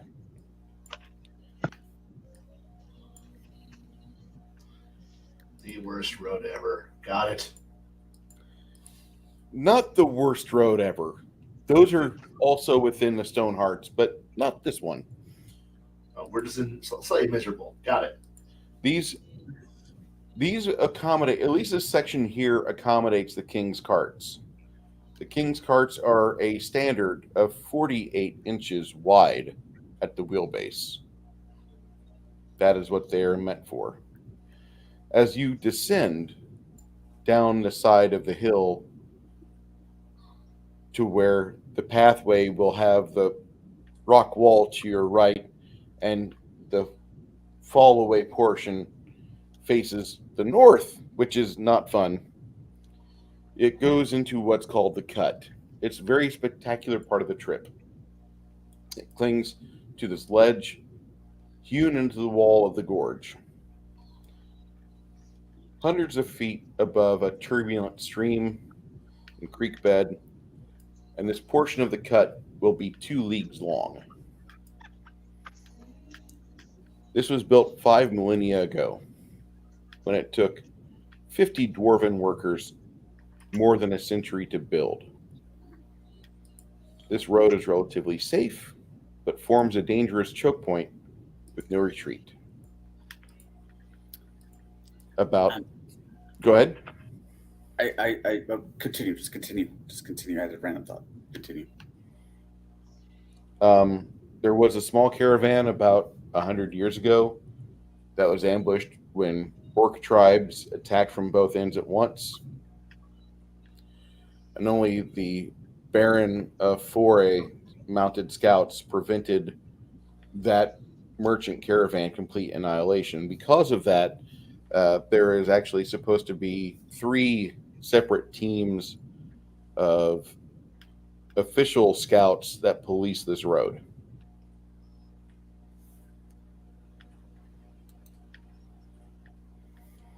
Now let's hope they were actually. Have we seen any of those scouts yet? Not today. When you were coming up here last time, they actually walked with you for about maybe 6.5, 7 hours. And they recognized that the team of guards that was with this caravan is very experienced. Even though you might not feel that you are, they recognize that you know what you're doing. You're not fresh meat out of Bard's Gate. I'm an adventurer now, Mom. Look at me. Ah! No. Oh, boy. Oh no. My character speaks up to the rest of the party and says, thinking about this trail that we're going on, it's a shame that we can't train goats or rams to push the carts, because they can walk on angles at 90 degrees, and they would be more suited for this trail other than the donkeys. Have you ever thought about actually trying to train goats? I want you to just think about this for a moment. It's like a feline swim team. Once again, I say this in character, knowing that it's like running a D&D game for certain people. It's like trying to herd cats. A feline swim team. That's new. I like it. Well, no, that, and plus you've got to realize too that if anything jumps out of them, they'll just freeze and fall over. Yeah, I don't want to have this donkey team replaced by a goat team, and then have a loud, like a Sierra sound thing happen where you have Bigfoot yelling into the distance, and it's just echoing off the mountainsides, and out of the 60 head of goats you have pulling your wagons, 30 to 45 of them decide to lay on their side right now and just stiffen up. This is not what we want at all. I'm Alex Jones. I'm Alex Jones, and I'm just saying that there's no such thing as Sierra sounds. Oh, that's just Yeti sounds. Oh boy. Hey, Multi, what's happening, man? Hey, multi-gun man. Ashley's getting I heard Capron. Oh boy. So many things I'd like to say, but I won't, because I'll be nice.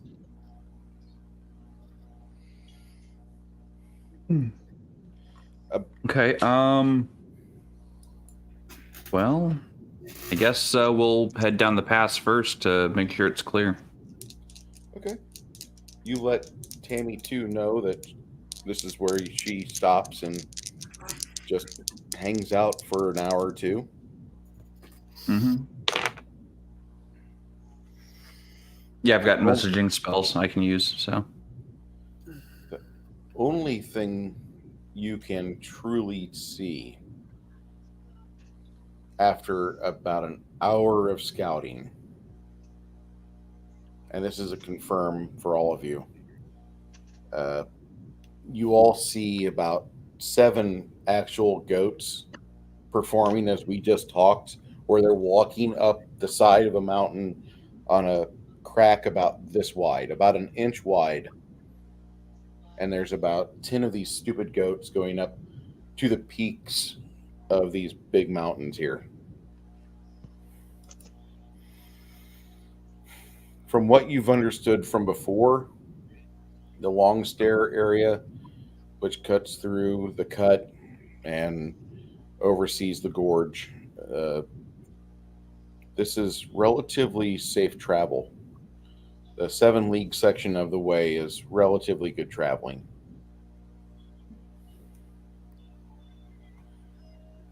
All right, I will use Whispering Wind and send a message back to the group, letting them know that it's clear to pass. Okay. at the end of your adventuring day, and I'm going to say about 12 hours later, as the cut widens to a it's about 20-foot wide clearing along the side of the mountain. And you can see that there's some previous evidence that people camped here before. This is about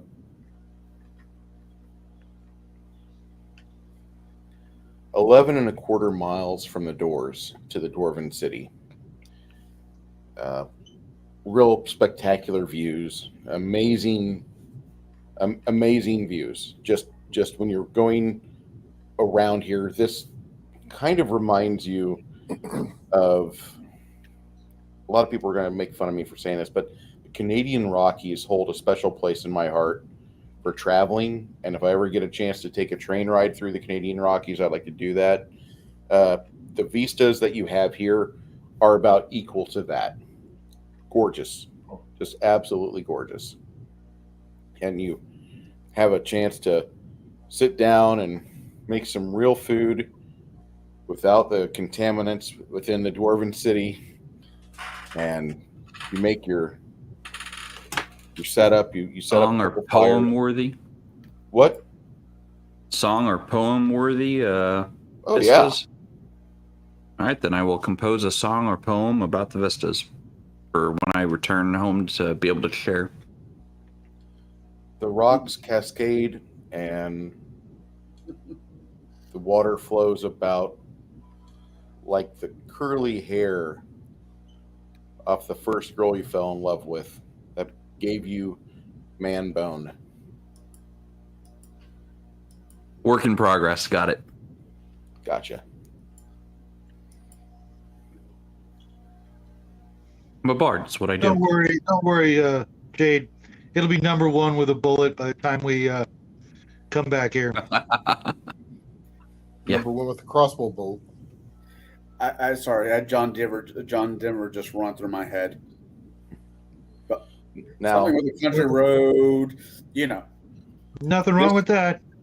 this place here is known as Longstair Camp, and usually people that are going northbound into the Abad Durahai, this is a camp where, like, if you look around, you find empty bottles or spent flasks, because this is a celebration. This is the last night on the trail for people going up to the city. This is also your first day leaving it. But it's a fairly nice way. And like I said, you've got a few days of looking at these amazing vistas as you cut towards the south on this relatively safe, but it's also a choke point. There's no turning around with your donkeys. Okay, there's no, once you're on this portion of it going southbound, you're stuck, and there's no wheeling the train about and getting everybody back up the other way. Keep in mind the donkeys also have 300 pounds of silver on them. Yeah, it's kind of a big thing there. Yeah. Something was going to happen. This would be the place it's going to happen. Yep. My character just continuously looks back to the warmth of the kingdom, and doesn't really say anything, but just like, I don't want to be here. The next few days are relatively uneventful.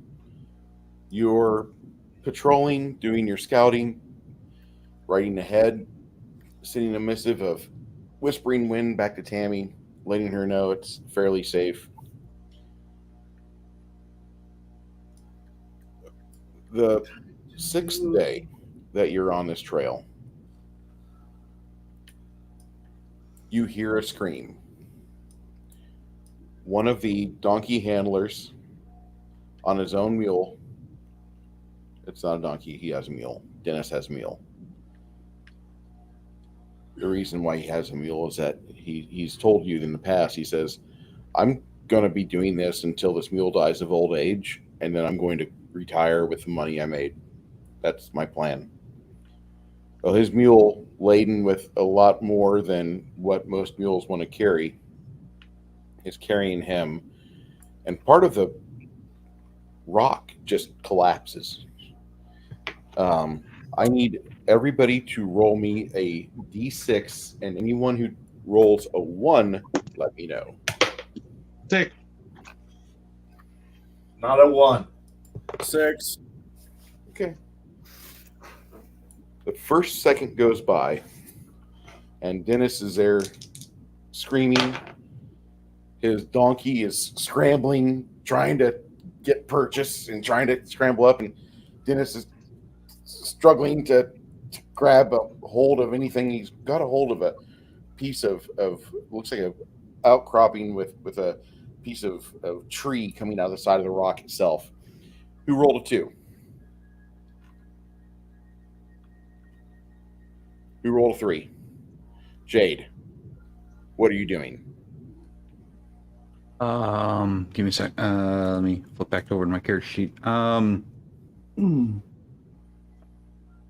Then I failed my beta test because you looked at your character sheet and I was hoping for a declaration of action. I was looking at my spells. Okay, I don't feel that bad So, is he holding on to the branch, and does he look like he's like his grip is slipping, or does he look like he's got a death grip?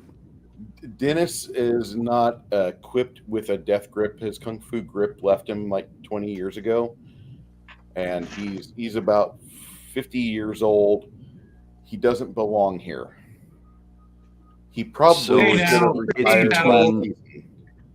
No, It's he between should have retired last Featherfall. season. He could fall. So it's between it's between Featherfall and Hold Person. His Hold Person will hold his grip. Okay.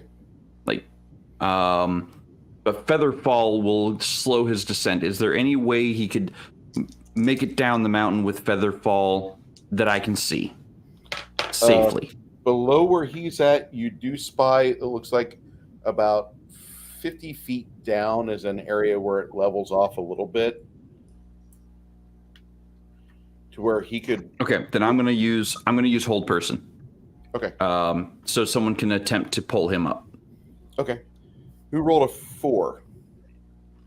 And you'll cast Hold Person on 10, or on, excuse me, on 11. At 9 seconds. Yeah, 11. So 4. What are you doing, Garrett?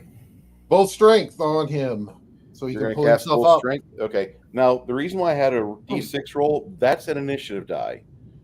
The only person that wouldn't roll that in a combat situation would typically be your rogue. Everybody else rolls a D6, and we start from the bottom and we go to the top. So anyway, you're casting bull strength. That'll help him out. What's the initiative for that, Baron? Is that 11 as well? It's 7 seconds, so We're on 4 plus it'll be Faster than 11. Same time as Jade kicks his off. Okay, we rolled a 5. Nobody. 6. Hi. All right, I'll go with Kai first and rotate down to Shadow and Sun. Go ahead, Kai. What are you doing? You can now act. Turn my horse. I can't turn my horse around and it'll look to go. Or can I? Not really. You wheeling your horse about is going to take about a total of it'd be like a move action, so a total of 5 seconds. But you also are in a very narrow place where that's not easy to do. To get your horse up there is going to take you about 7 seconds total. Right. Because of the treacherous path. Right. But I think I was more be walking the damn horse because I don't want to ride on this police guy who's currently falling to his death. Huh. Man, I said worst cavalryman ever. You can drop down. You can dismount with a successful ride check of a total of a 50 or better at 0 point cost, at a 0 time cost. All right. Because you Let's have see. ranks in ride. It's just that because of the armor you're wearing, you're negatives. Like I said, things I wish I fell off the horse. Okay. Again, I'm playing Dark Heresy. My dice are Dark Heresy dice today. Fair enough. The Emperor All right. would have blessed my bolt today if it were Dark Heresy. Shadow, you go on 6 as well. What's your declaration? Tossing him a rope. Okay. That'll happen. Total of you've got the rope right there on the horse, so it'll take about a move action. 6 plus 5, 11 seconds. On 11 seconds, this guy's going to, if he's still able to hold on, he's going to be able to live. I've got to make one check for him. Oh. He's holding on, and you see a few others get to him, but you can see that the sides of the mountain probably aren't in good shape, and he's going to rip that piece of plant life out of the mountainside. And on 11, Jaide, what happens with you? Okay, my hold person goes off, so he's got a death lock onto that grass. Excellent. You cast that. What are you doing next? Oh, my next action. Oh, I didn't think about that. I've forgotten how this works. I'm going to. Man, oh man. And I'll get to Connell here in just a second. I'm going to I know inspire he asked courage. before I'm going this. to start inspiring courage. Okay. Connell, what were you doing while this was going on? Depends on how close I am to him. You're approximately about 40 foot away from him. And there's between you and him, it's kind of crowded. I'm not doing anything because Okay. I'll just be in the way. Just do me a favor then, and just make a perception check. That's a D20 No. or no, 2D10s. Yeah, percentiles, buddy. Not 2 die 10. Dice like these. Ah, 2D10s. That way I don't have people going, oh, well, I have advantage, so I rolled that. No, they have to have the inside on them. 98. Okay. Well, you managed to keep a pretty good vigil look around as you're reaching for you use a crossbow or a bow? Crossbow. Okay. As you're reaching for your crossbow, you don't see anything reacting. You don't see any brigands in the area. You're feeling your asshole pucker up because you can hear him, and then he stops. You like, did we lose him? And you see him gripping on to this thing, but he's not making a sound. There's 2 other donkey handlers which were closer by, and they're trying to get a hold of him. They don't realize he's frozen. Paralyzed. Okay. They don't realize he's held. Shadow, what were you doing? You were getting him a rope? Yep. Okay. You throw a rope over in his direction as one of the other handlers manages to loop it around her arm and then try to grab him. Baron G-Rock, your spell goes off. Mhm.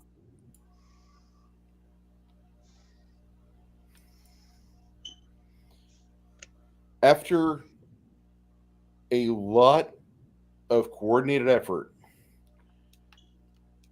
they managed to pull him up. He's still gripping onto the tree, by the way. The tree snaps. It finally breaks. And they pull his torso up onto the road, and the donkey is grabbed by one of the other individuals that's right next to all of this going on.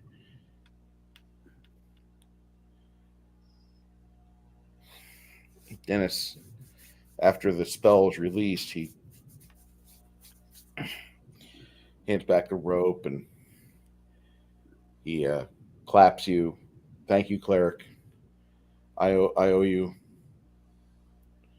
And then looks at the the bard.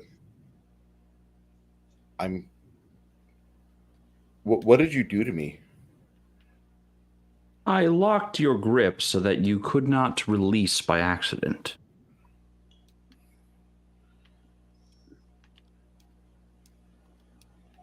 Weird. Okay. I figured if your grip was slipping because you physically could not hold on any longer, then the best thing to do would be to lock you in place so that you could not lose your grip. That's interesting. I felt like I was really strong, and I couldn't even scream in anguish or tell people I had peed myself, which he did. But this summarizes the first 2 hours of this adventure, and as RP centric as this was, next week will probably be just a little bit more on the tactical side of things. But I wanted to bring this in, and I hope everybody that was watching and viewing enjoyed themselves. I thank you so much. We will be having numerous members of our panel do their own videos. Keep on the lookout for Shadow and Sun to release a couple videos a day until further notice, because that seems to be his output. Been a little slower lately. My son's been pretty busy, and I don't like doing the show without him, but I have to. Fair enough. But I've not been putting out hopefully any we'll be content doing a lately. video. Hopefully we'll be doing one in about a half hour. Just something simple, Okay. but hopefully fun. For those of you that showed up, and I appreciate you guys coming in. Connell, you've got Sunday. What's your movie on Sunday? We're doing the this month on my Sunday show. We're reviewing like historically. Don't have to be historically accurate because it's Hollywood and nothing out there is historically accurate at all. As much as I like to think Cocaine Bear is. But we're doing the British 1990, I can't remember, the 91, 92, Robin Hood. Not the Kevin Costner one, but the Robin Hood with actual British people. Go figure. Ooh. As a very young Una Thurman in it, and a handful of other really good actors. Sounds really good. Me and Janet are reviewing Pandorum on Monday night. Ooh, that's also really good. I like that movie. I wanted to hit sci-fi kind of hard this month, but Pandorum, and I want to hit Passengers as well. But Garrett, are you doing any new content? I have no idea. Okay.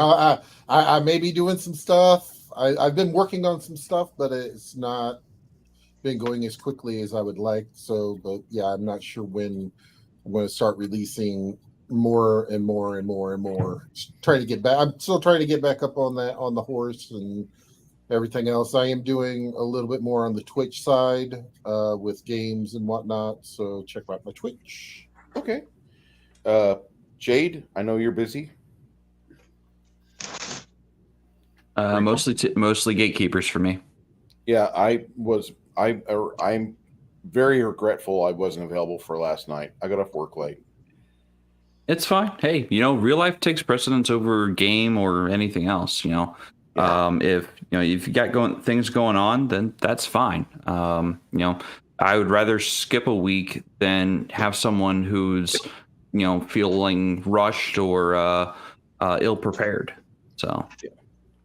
And I've been kind of focusing on getting this beta for tonight done, and then I'll be working on at least an hour a day getting the basic book written, completed. And once we're done with that, like I said, this will take about a year, but appreciate everybody being here tonight. And I'm going to end the broadcast now, but I really want to say a thank you for spending the time that you gave us. It's a very good commodity, and it's the only commodity that really matters in the long run. Thank you, Omanal. Thank you, Cronus. Thank you, Ashley.